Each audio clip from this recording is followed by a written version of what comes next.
Tonight on Cronkite News, President Trump is refusing to sign a crucial piece of legislation. Find out why and hear from an Arizona state senator on the decision. Plus, hear from a park ranger on the current state of tourism at an Arizona state park.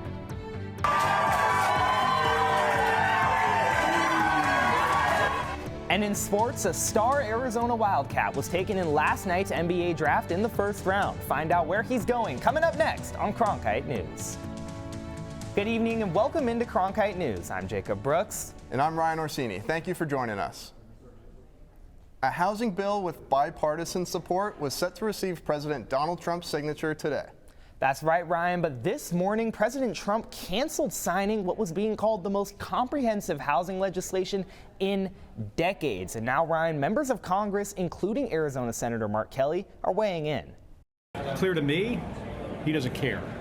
He doesn't care about this affordability crisis that the American people are going through that we're trying to address. The president, when we go through the details of the bill, he's going to understand that it's a good product, and certainly something that fulfills his promises to bring down the cost. President Trump said on Truth Social this morning that he won't sign the bill until the Save America Act is passed. Supporters say the act secures elections through ID verification, but opponents say it would make voting harder. As for the Housing Act, it was set to prevent investor groups from buying single-family homes, but unless President Trump vetoes the bill or Congress adjourns, it will become law after 10 days. Meanwhile, the Senate voted 50 to 48 last night to approve a House-backed war powers resolution against Iran. This means that President Trump must cease U.S. involvement in Iran, or if he chooses to continue the conflict, he will need congressional approval. This is the first time the Senate has approved a war powers resolution since its enactment in 1973. Back here in Arizona, tourism is a big part of our state's economy. In fact, Ryan, Arizona state parks generated over $200 million last year for businesses, according to the Arizona State Parks and Trails. Yeah, some beautiful sights, but since the last impact study, visitor numbers have gone down. Cronkite News reporter Nico Lahaki has more on how that decrease could affect Arizonans. Thank you, guys. And I've traveled up north to St. John's to learn just what's affecting tourism in their small state park town and how the locals are reacting. Scenic views, time on the water, or ancient ruins. State parks like Lyman Lake have many activities for Arizonans. This is the epicenter for people living in the St. John's and Springerville area, right? This is the place to be. But according to Arizona State Parks and Trails, since 2020, attendance at state parks has declined 4%, falling to pre-pandemic levels. And I think that's a lot of what you're seeing with decreased numbers, which would be across the board, not just at Lyman.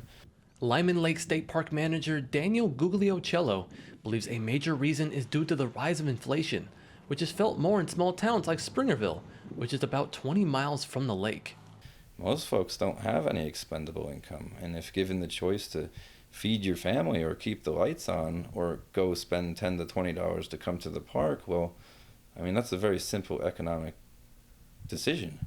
These small towns feed off of the tourism the state park attracts, as they are filled with small business. If it hadn't been for them, I believe a lot of them would have shut down. I do see the impact on a lot of places that get a lot more people that go to them. Inflation isn't the only thing impacting tourism. On a normal year here at Lyman State Park, I shouldn't be able to stand here. In fact, I should be 5 to 10 feet below the water surface.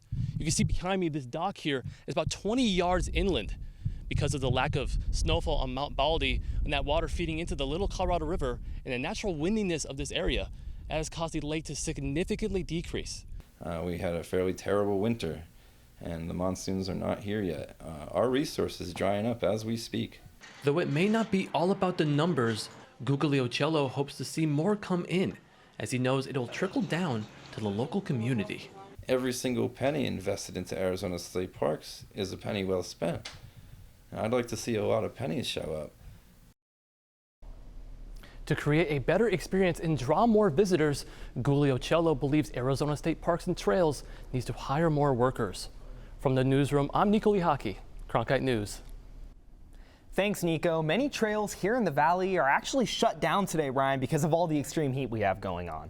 Yeah, the closures are part of the City of Phoenix Heat Trail program, impacting several of our most popular hiking spots in the valley. The city closes certain trails from 8 a.m. to 5 p.m. whenever the National Weather Services issues an extreme heat warning. Those trails include Echo Canyon and Piastoa Peak Summit Trail. The closures will also be in effect tomorrow as well, as there have been more than 70 trail rescues so far this year. An innovative smart water meter technology is being rolled out across Tucson. Cronkite News reporter Will Mahan, all the way out in Washington, D.C., takes a closer look at how this proactive technology really works.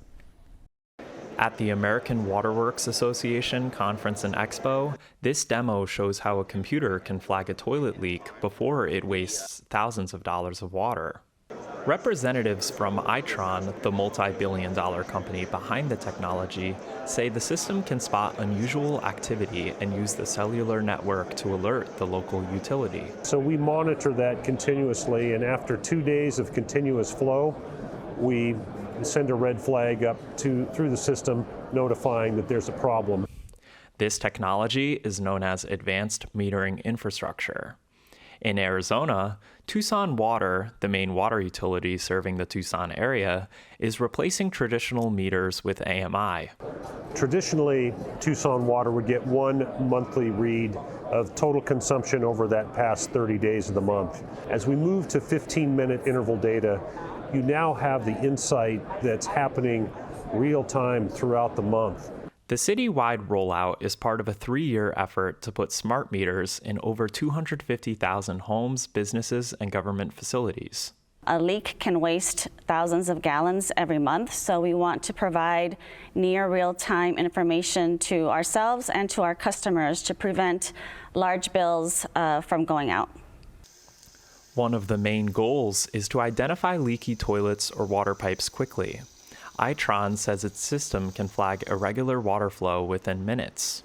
It can be very broad, and that's why AWWA has the methodology of actually tracking and accounting for every drop through the water balance. But data alone doesn't fix a leak. Whether this technology becomes real conservation depends on what happens after an alert goes out. And more accurate meters may also mean higher bills for some customers. There's a lot of households, particularly seniors, who might be not on the internet and not connected, and an online portal will not be useful for them. So needing to maintain that enhanced level of customer service and outreach will be really useful for these meters to be successful. Tucson Water offers discounts to low-income customers and will provide notifications by phone for those without access to email. In Washington, I'm Will Mahan, Cronkite News. While rising prices may be a red flag to some homeowners, Tucson Water says customers will be notified before the meters are upgraded. That's right, Ryan, and they say those customers will receive detailed information on how to access their water use data. These days, it seems like AI is the modern space race, and developing microchips is a large piece of that puzzle. Yeah, AI is all over. One country is utilizing their own chips to further advance modern tech. China's newest line shine model, fully developed by processing chips built by currently unnamed manufacturers within the country, is 20% faster than the US's. Previous record holder called El Capitan. Washington has legislation in place which prevents China getting a hold on any US microchips, according to the New York Times. The supercomputer will be used for AI integration in engineering tasks. Coming up next on Cronkite News, after a war broke out in Bosnia in 1993, thousands of refugees relocated right here to Phoenix. Yeah, now a restaurant provides a sense of comfort for the Bosnian community as their national team competes for the World Cup. Listening to our anthem play in an American stadium on American soil is so amazing. More on the home away from home coming up on Cronkite News. And I'm Sophia Toro. We reached almost 110 degrees today, but it's going to be even hotter tomorrow. I'll have your full forecast coming up next. I grew up in a small border town, and water was really important to us. Without enough water, we can't farm, we can't eat, we can't live. And the way we're doing it right now, straight up doesn't have a future. I went to ASU because this is a place where you solve problems. With vertical farming, we can grow the same amount of food with 95% less water than traditional farming. The work I'm doing at ASU is changing the way I look at the world. 3, 2, 1. Coming up on the cut. Coming up on the cut. Coming up on the cut. How students can build their broadcast journalism portfolio with opportunities to learn more about on-air reporting and studio production.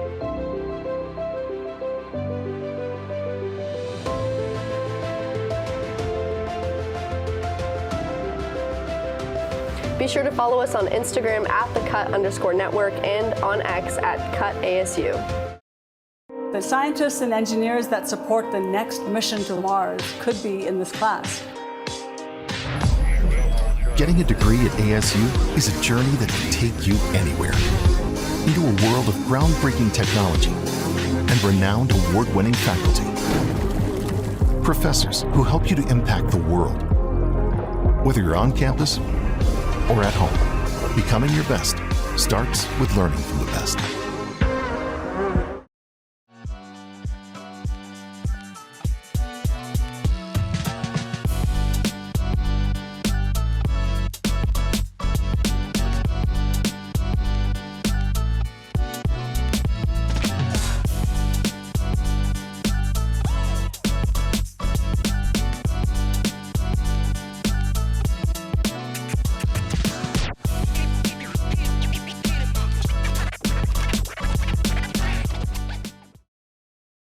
Nice not to go to school for a couple of days? Yeah. But have we got lots of work to do? Yeah. Welcome back into Cronkite News. School's out, at least for a few days, for some kids in London, and that's because of a heat wave that hit much of the UK as well as the rest of Europe. In fact, France just saw its hottest day ever recorded as Spain hit a new heat record for June. And back on this side of the pond, Ryan, we're experiencing those scorching temperatures as well, and it's about to get even hotter. Yeah, Sophia Toro joins us now from the Cronkite Weather Center with our forecast. Yes, guys, we are in an extreme heat warning that started at 10 a.m. today and is going until 8 p.m. tomorrow. So make sure to mix in those electrolytes and wear light-colored clothing because it is getting hot. Now going into the rest of the evening, it looks like right now we're sitting at 108 degrees. Looks like we have a little bit of cloudy weather, but that's not saving us from this heat. It's going down, but it's only going down to 101 degrees. Going into our overnight lows, we're starting off at 89 degrees here in the valley. Looks like the northern part of the state is at 46 degrees, good camping weather, and the western part of the state here is joining us in the 80s. The southern part of the state's always looking good. I need to get out of here and go there because they're in the low 70s and high 60s. Now going into our highs.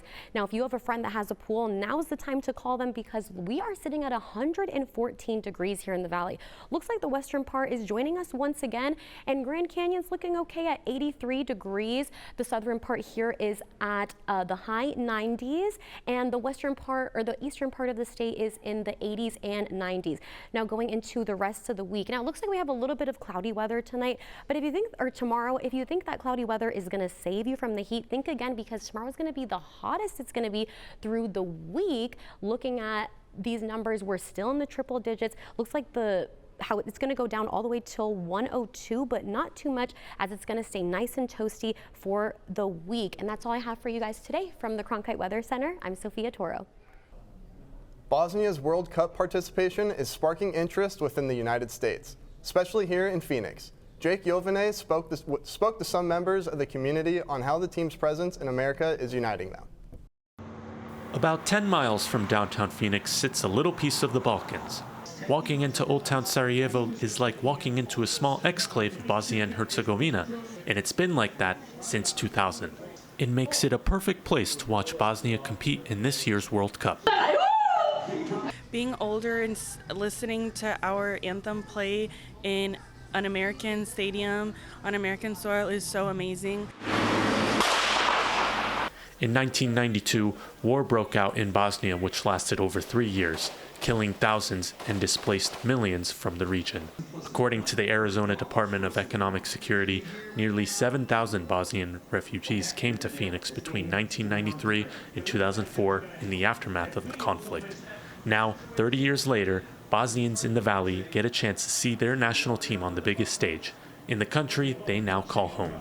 For everybody to like come together and basically be united as one with a lot of love, a lot of peace, with all the cultures combining together, not just our Balkan nations, but everybody all together. After defeating Italy in the World Cup playoffs in March, Bosnia booked a ticket for just its second World Cup appearance, much to the joy of Bosnians here in the Valley.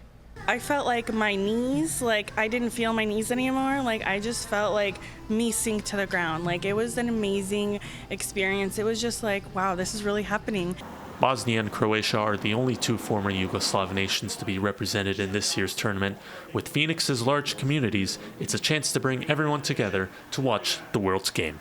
I'm very proud to see Bosnia at the World Cup. Not only Bosnians, but also Croats, Serbs, Slovens, ex-Yugoslavia nations come together. Us younger generation that grew up here and had to move because of the war and all of that, we got to see a different side of it. Though Bosnia ultimately lost this particular game, by just being at the World's event gives a sense of pride to a community that's been through so much. There's little people in the world that take the time to get to know our culture and understand our people and see how great we are and where we come from and our corners. So just for you to recognize Bosnia means so much. In Phoenix, Jake Jovine, Cronkite News. More good news for Bosnians as their team beat Qatar this afternoon. They are now expected to play the U.S. in the round of 32. Coming up next on Cronkite News, the MLB Draft Combine is right here in our backyard. Yeah, and we got a chance to speak with former MLB players and learn what advice they have for the future of the MLB. A day like today, you showcase your talent, let people see what you can do. More on the MLB Draft Combine coming up on Cronkite News. As a teacher, you just want to reach people. You want to make a difference. You want to help them. I have an opportunity to do something I never imagined I would be able to do. Go out and build the best biology class the world has ever seen. When you go into Dreamscape Learn, you put on a set of goggles and you can go anywhere. You can be anyone and do anything. The thing about Arizona State University is they're always thinking about what's next.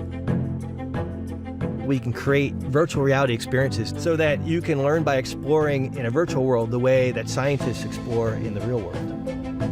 And kids can feel that. All these emotions are what help the brain encode information. When I see a student come out of VR, the look on their face is nothing like I've ever seen when I finish a lecture. They look so happy to be there. In that moment, you know that you've reached them.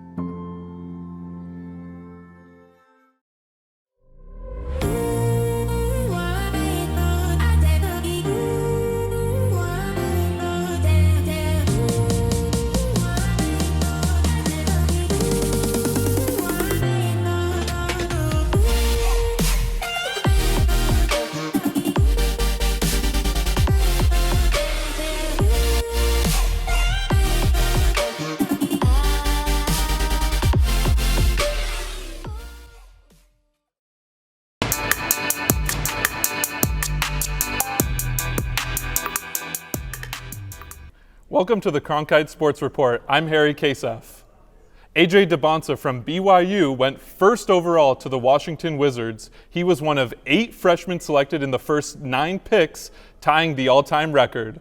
2 Arizona Wildcats were taken last night at picks 10 and 30, but it was the last pick of the round, taking all the headlines. The first round of the NBA draft took place in Brooklyn last night with some big names taken off the board. Koa Pete, the Wildcat freshman sensation, was picked 30th overall by the Dallas Mavericks, but due to a trade, he's coming home to the Valley. In a multi-team trade by the New York Knicks, Phoenix Suns, and the Mavericks, the Suns acquired the 6'8" power forward. Pete, a Tempe native and Perry High School alum, will continue the trend of never leaving the Grand Canyon State for his basketball career. Yo, what's up, you big fans, man? Excited to be a Sun, man. Excited to stay home, man. Bear down, let's go, man. The second round of the NBA draft continues tonight with a chance for more Wildcats to be taken off the board. The girls were balling out at the Arizona Athletic Grounds this past weekend. The nation's best put their skills on display in front of college coaches and scouts. Our very own Ryan Orsini was there as he gives us a look into the action-packed tournament. 129 teams from 9 different states competed in the girls Section 7 tournament at the Arizona Athletic Grounds in Mesa, which showcases some of the top high school basketball players in the country. To have so much talent under one roof in your backyard is exciting.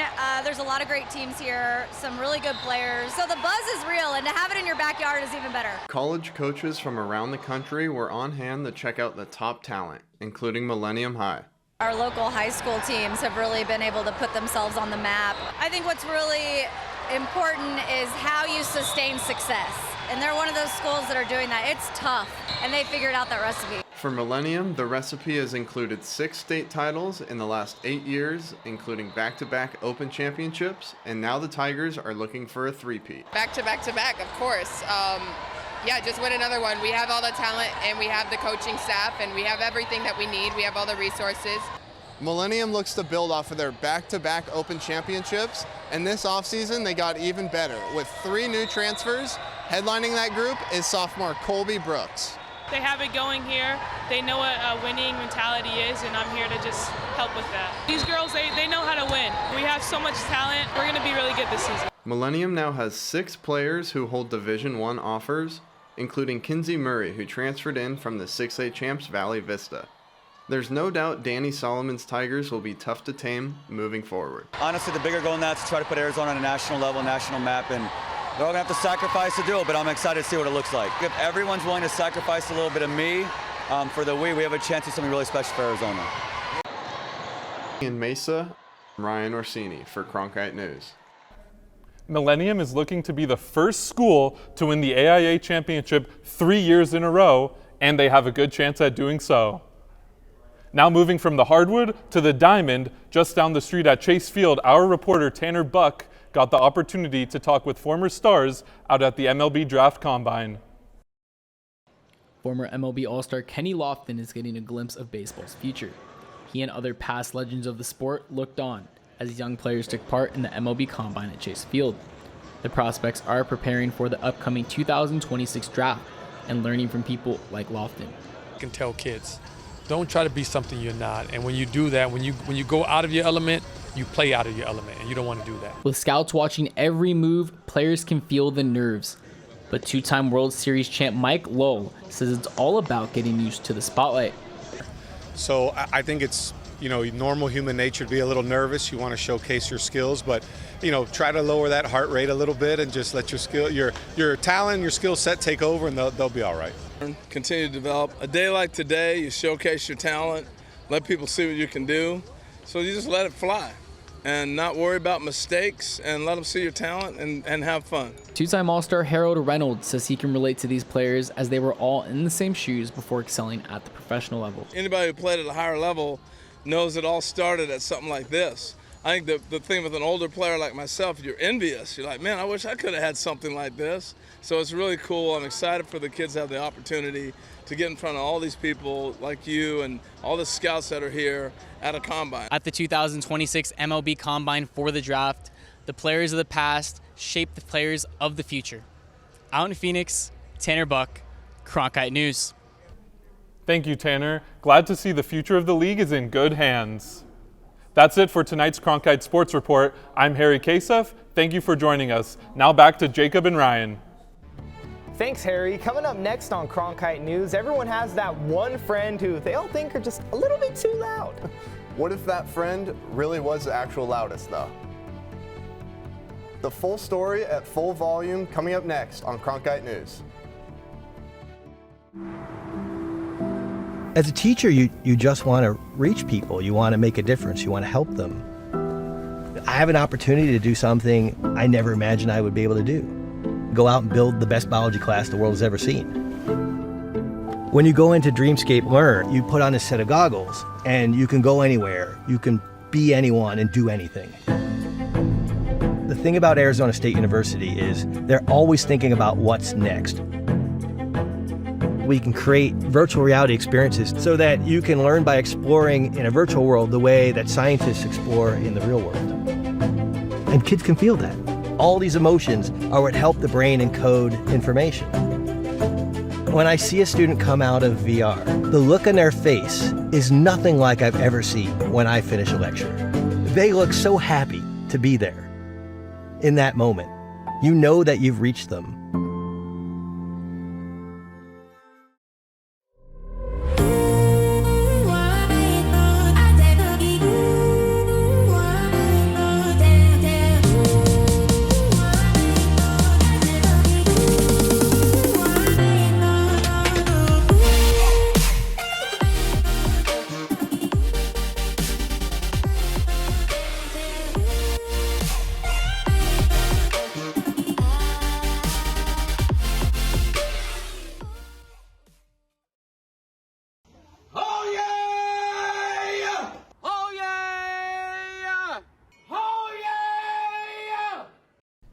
Welcome back into Cronkite News. Ryan, there's loud.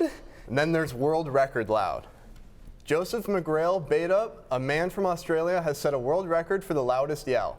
The scream is being compared to the sound of a jet engine, reaching 122.4 decibels, breaking the previous record of 121.7 decibels. Set by schoolteacher Annalisa Flanagan in 1994, it makes sense why he's Canberra's honorary town crier. That's it for tonight's edition of Cronkite News. I'm Ryan Orsini. And I'm Jacob Brooks. Thank you all for joining us.